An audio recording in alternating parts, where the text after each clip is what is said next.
Selamat datang di channel Zura14 dan selamat menonton. Seperti pada umumnya, prolog bentar bahwa ada seseorang yang sedang berperang melawan beberapa orang.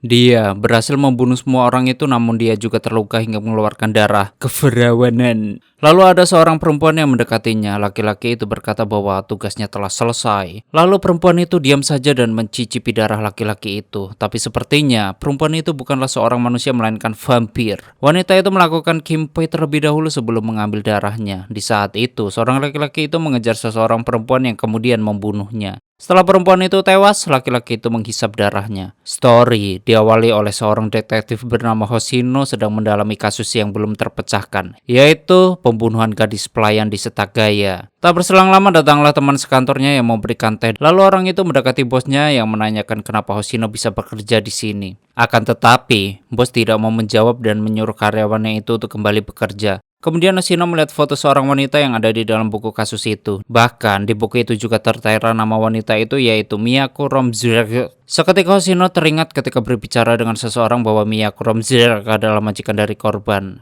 Temannya juga mengetahui bahwa Miyako memiliki darah biru. 12 tahun lalu Miyako sangat cantik. Kini Hoshino ditugaskan dari kantornya untuk menyelesaikan kasus ini. Tak sengaja Hoshino melihat selembar kertas yang menempel di tiang yang bertuliskan seseorang sedang membutuhkan informasi tentang pembunuhan gadis pelayan di Setagaya. Menurut Hoshino, pihak penyelidik mencurigai seseorang di rumah itu, tapi semua orang bahkan pelayan yang lain memiliki aib yang kuat. Sehingga kasus ini tidak terpecahkan dan terkesampingkan selama 3 tahun. Hoshino melihat selembar kertas yang sama dibuang oleh seseorang. Hoshino juga melihat orang yang membagikan selembar kertas itu, dan mungkin itu keluarga korban yang meminta keadilan atas kematian anaknya.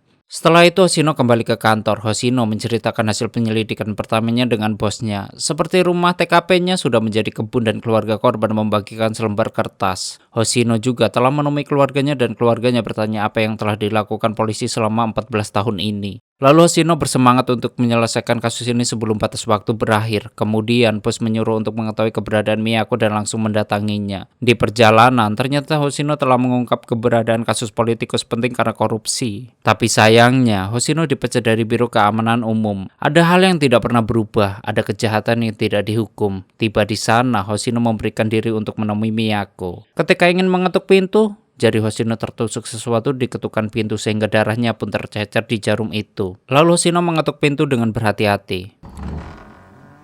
Seketika, seseorang perempuan pelayan bernama Bridge membuka pintunya. Hoshino menunggu Miyako terlebih dahulu di ruang tamu. Tak berselang lama Miyako keluar untuk menemui Hoshino. Pertama-tama, Hoshino memperkenalkan diri dan bekerja di satuan investigasi kasus. Bridge juga memberikan minum untuk Miyako dan Hoshino. Kemudian Hoshino langsung meminumnya, tapi Hoshino juga memuntahkannya karena saat sedang bertugas, Hoshino tidak boleh minum amer, bir, pikur. Ya itulah. Hoshino meminta kepada Bridge untuk mengambilkan air biasa. Akan tetapi, Miyako memberitahu bahwa Bridge tidak bisa mendengar. Hoshino memberitahu tujuannya datang ke sini untuk membahas kasus pembunuhan yang terjadi di rumah lamanya 14 tahun yang lalu. Miyako merasa yakin jika dia sudah menceritakan semuanya yang dia ketahui, dan sekarang Miyako lebih memilih untuk melupakan kejadian itu. Hoshino kembali memberitahu jika keluarga korban masih meminta keadilan. Hoshino berkata bahwa kasus ini akan habis waktunya dan sudah tugasnya untuk menyelidiki kasus yang belum terpecahkan sebelum waktunya habis. Hoshino juga ingin melakukan tugasnya sampai di saat terakhir. Saat itu, Miyako menyuruh Bridge untuk meninggalkan mereka. Lalu Miyako berkata jika dia mengetahui siapa pelakunya. Orang itu bernama Ukyo Kuronuma.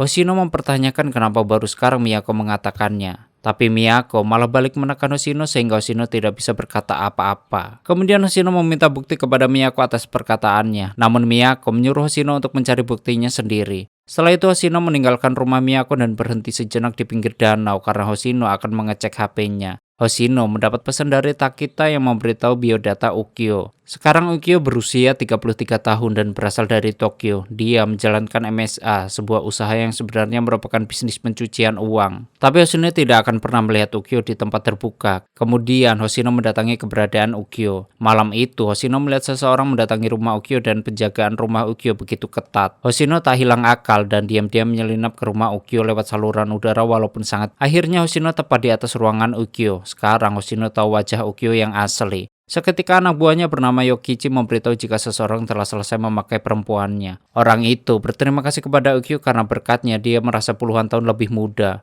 Lalu Yokichi memberitahu Ukyo jika dia telah menerima beberapa informasi yang menarik tentang dia. Orang itu juga berjanji akan kembali lagi ke sini. Lalu Hoshino dengan cermat memperhatikan gerak-gerik mereka. Malam itu, anak buah Ukyo memaksa seorang wanita melepaskan pakaiannya dan mengikat kedua tangannya. Tak lupa mereka juga memukul perempuan itu hingga pingsan. Kemudian Yokichi memberitahu Ukyo jika semuanya sudah siap. Ukyo pun langsung menuju ke ruangan yang terdapat wanita itu. Karena Ukyo pergi, kelengahan itu langsung dimanfaatkan Hoshino untuk keluar dari saluran udara tersebut. Di sisi lain, Miyako hanya terdiam. Ukyo membunuh wanita itu dan menghisap darahnya. Alhasil, Hoshino bisa keluar dan Hoshino juga melihat Ukyo sedang menghisap darah wanita itu, yang akhirnya Hoshino tertangkap oleh anak buah Ukyo. Di sini Hoshino diikat kedua tangannya, dan Yokichi tak menyangka Hoshino bisa masuk ke rumah Ukyo. Hoshino bertanya-tanya kenapa mereka melakukan semua ini, dan Hoshino menganggap mereka bukan manusia. Hoshino juga mengingatkan jika Ukyo telah membunuh seorang gadis 14 tahun lalu seperti yang dilakukannya sekarang. Lalu Ukyo mendekati Hoshino dan menanyakan siapa yang memberitahunya. Hoshino mengetahui itu dari Miyako Rojubek. Setelah itu Ukyo memeriksa apakah ada luka gigitan di leher Hoshino. Ukyo merasa jika Hoshino masih berwujud manusia, yang dalam artian itu berarti Hoshino tidak abadi dan bisa mati. Kemudian Ukyo menyuruh Yokichi untuk membunuh Hoshino. Yokichi dan anak buahnya membawa Hoshino ke pinggir danau. Ketika ingin membuang Hoshino ke danau, datanglah Bridge untuk menolong Hoshino. Di sini Bridge berhasil mengalahkan anak buah Yokichi, dan Yokichi juga dengan kedua tangan kosongnya. Meskipun Yokichi melakukan perlawanan, tapi akhirnya Yokichi pun mau diarsek. Lalu Bridge membawa Hoshino ke rumah Miyako. Kemudian Miyako mendekati Hoshino dan seketika membuka pakaiannya. Miyako juga berubah menjadi vampir yang kemudian meneteskan darahnya ke mulut Hoshino. Setelah itu Miyako juga menghisap darah Hoshino dari lehernya. Dan mereka pun berkimpai karena Hoshino sudah merasa sehat kembali. Tak berselang lama Hoshino terbangun dan lukanya pun juga sudah hilang. Lalu datanglah Bridge yang membawakan pakaian untuk Hoshino. Kini Hoshino bisa berinteraksi dengan Bridge, tapi Hoshino masih kebingungan dengan hal itu. Bridge berkata jika Hoshino telah terlahir kembali dan Hoshino bisa berkomunikasi dengan hatinya. Hoshino juga bingung tubuhnya kini kembali normal. Setelah itu Miyako muncul. Hoshino menanyakan apa yang terjadi dengannya. Miyako berkata jika mereka baru saja berbagi darah. Lalu Hoshino akan mengembara dalam keabadian meminum darah agar tetap hidup. Itu adalah kehidupan Hoshino sekarang. Menurut Miyako, Hoshino adalah orang istimewa karena mampu menerima kebaptisan darahnya. Mereka yang menerima darahnya akan mati kecuali orang tertentu yang tipe darahnya yang istimewa. Hoshino merasa jika dia adalah salah satu dari orang yang dikucilkan. Miyako mengetahui sejak hari pertama Hoshino datang ke rumahnya. Darah yang tersisa di jarum itu adalah sebagai bukti. Sudah 160 tahun Miyako tidak menemukan orang laki-laki dengan tipe darah seperti ini. Hoshino semakin kebingungan dan tidak menyangka selama itukah Miyako menunggu. Miyako menyuruh Hoshino untuk menerima takdirnya karena jika Hoshino semakin menolak, maka penderitaannya semakin panjang.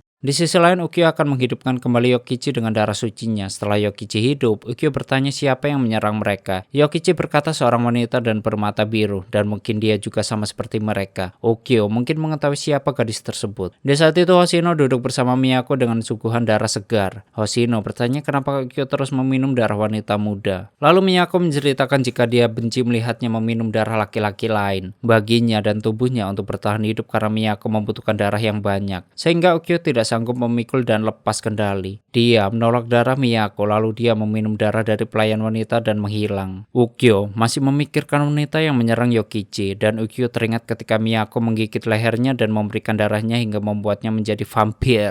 Tak berselang lama Miyako mendatanginya, yang ternyata mereka sudah merenggut ribuan nyawa agar tetap hidup dalam keabadian suci. Lalu Ukyo berharap membiarkannya mati pada hari itu. Ukyo bertanya kenapa Hoshino bisa datang ke sini. Miyako berkata bahwa Hoshino datang ke rumahnya berharap bisa memecahkan kasus ini. Ukyo mengira Hoshino tidak pantas untuk Miyako karena dia terlalu jujur. Setelah Ukyo meninggalkan Miyako, Ukyo merasa jika dia hanya makhluk biasa.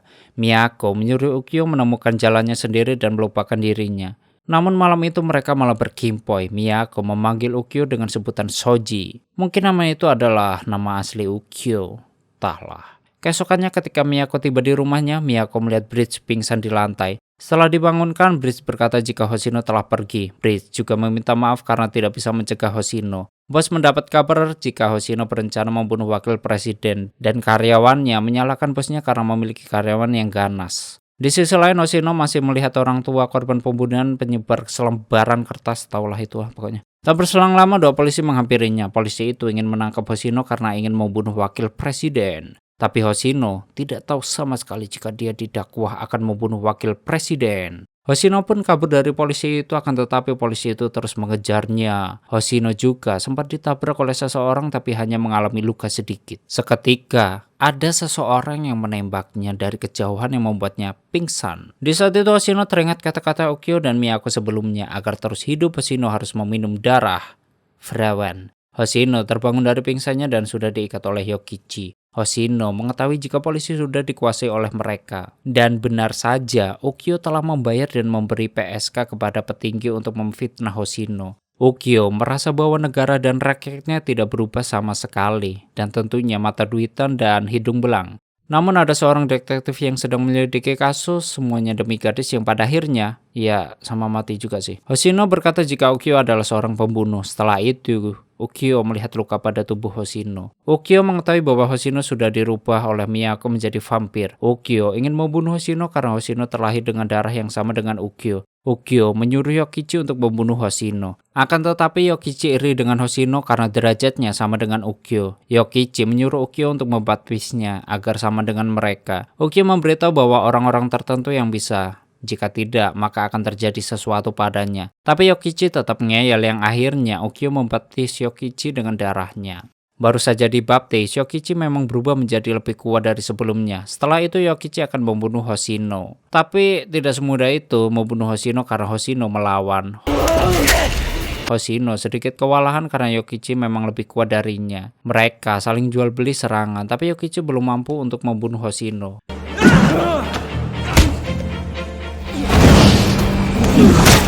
Di sini Hoshino terkena senjata Yokichi yang membuatnya tidak berdaya. Ketika ingin membunuh Hoshino, tiba-tiba saja tubuh Yokichi mulai terbakar. Mungkin itu efek darah Ukyo. Yang akhirnya Yokichi pun tewas dengan sendirinya. Setelah itu, Ukyo mendodongkan katananya. Ukyo yang akan melanjutkan untuk membunuh Hoshino.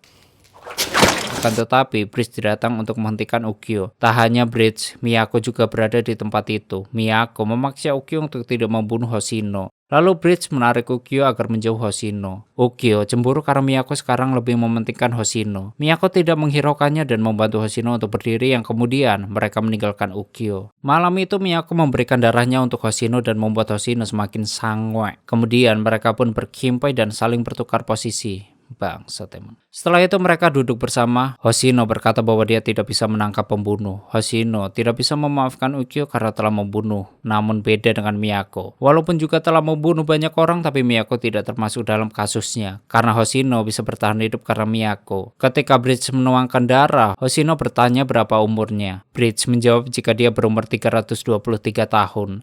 Seketika Hoshino terkejut dan tak menyangka umur Bridge begitu lama. Miyako bercerita jika dia menemukan Bridge di Nagasaki. Dia terlahir dari seorang wanita Jepang yang diperkosa oleh seorang pria Portugis. Hidupnya cukup sulit karena Bridge tuli. Lalu Hoshino bertanya apakah Bridge memiliki darah yang sama dengannya. Ternyata enggak. Bridge meminum setetes darah Miyako dengan anggur setiap 10 hari sekali. Oleh sebab itu, Bridge bisa hidup. Kini Hoshino menyadari jika dia tidak akan menjadi tua dan tidak bisa mati, dan tidak peduli berapa kali Hoshino melawan Ukyo, itu tidak akan pernah terselesaikan. Kemudian Bridge melatih Hoshino agar bisa bertarung. Dalam latihan itu, Hoshino tak sengaja merobek baju Bridge. Hoshino pun langsung meminta maaf kepada Bridge. Bridge memuji Hoshino karena Hoshino sudah menjadi kuat sekarang. Lalu Bridge memberitahu satu cara untuk mengalahkan Ukyo. Sementara Ukyo dalam keadaan kematian yang nyata. Lalu, ubah Ukyo menjadi abu sebelum darah menghidupkannya dan menyegel abunya ke dalam kotak timah. Tubuhnya tidak akan pernah bangkit lagi. Meskipun dagingnya bisa dihancurkan, jiwanya tidak akan menghilang. Jiwanya akan terus ada di dalam kegelapan yang terperangkap selamanya. Malam itu Hoshino terus memikirkan apa yang telah dikatakan Bridge. Keesokannya, Hoshino menemui bosnya yang sedang memancing. Hoshino meminta maaf karena telah memberikan banyak masalah untuk bosnya. Bosnya berkata jika dirinya bukan bos lagi. Semua karyawannya sepakat untuk mengundurkan diri, dan kini bos masih harus melunasi hutangnya. Bos juga senang jika Hoshino berhenti di kepolisian. Lalu Hoshino berkata jika dia telah menemukan orang yang selama ini mereka cari. Orang itu adalah seorang pengusaha bernama Ukyo Kuronuma. Ketika ingin mengatakan sesuatu, tiba-tiba bosnya mendapatkan ikan. Setelah itu Hoshino berkata jika dia akan pergi ke tempat yang jauh. Bos juga memberi pesan untuk Hoshino agar tidak sampai mati. Di sisi lain, Ukyo terus membunuh wanita muda agar bisa bertahan hidup. Sementara itu Miyako juga melakukan hal yang sama, membunuh laki-laki untuk bertahan hidup. Miyako mengetahui jika Ukyo datang ke rumahnya.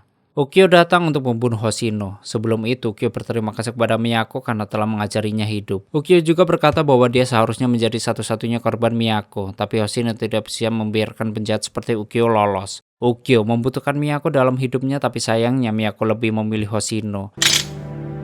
Kemudian mereka pun berkelahi dengan memakai senjata masing-masing. Hoshino berhasil menahan beberapa serangan dari Ukyo. Tapi Hoshino harus terpental jauh. Lalu Ukyo kembali menyerang Hoshino dan Hoshino juga melakukan serangan terhadap Ukyo. Tapi sepertinya Ukyo lebih kuat dari Hoshino karena Hoshino hanya bisa menahan serangan Ukyo dan tidak menyerang sama sekali. Di saat itu, Miyako dan Bridge hanya terdiam mendengarkan perkelahian mereka. Yang akhirnya Hoshino dapat dilumpuhkan oleh Ukyo dengan serangan melukai Hoshino. Kemudian Bridge ingin melihat mereka. Pertarungan mereka pun sangat sengit karena Hoshino dapat merobek pipinya Ukyo. Seketika, Ukyo mengeluarkan jurus seperti dulu mengalahkan 3 orang. Akhirnya Ukyo dapat melumpuhkan Hoshino. Ketika Ukyo ingin membunuh Hoshino, tiba-tiba muncul Bridge yang menolong Hoshino. Namun alih-alih menolong, Bridge malah tertusuk oleh katananya Ukyo. Di sini, Bridge pun tewas seketika.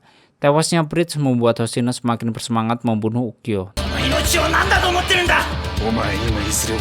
Tapi Hoshino malah tertusuk oleh Ukyo. Setelah itu Hoshino ingin menyerang Ukyo, akan tetapi Ukyo malah mengarahkan pedang Hoshino dan menancapkannya ke tubuhnya sendiri. Ukyo juga menggerak-gerakkan pedang itu dan memberikan senyuman manis kepada Hoshino, yang pada akhirnya Ukyo pun meninggoy. Kemudian Hoshino juga membunuh Miyako, lalu Hoshino menyimpan abu mereka di kotak timah seperti apa yang dikatakan Bridge. Kini misi Hoshino sudah selesai dan tamat.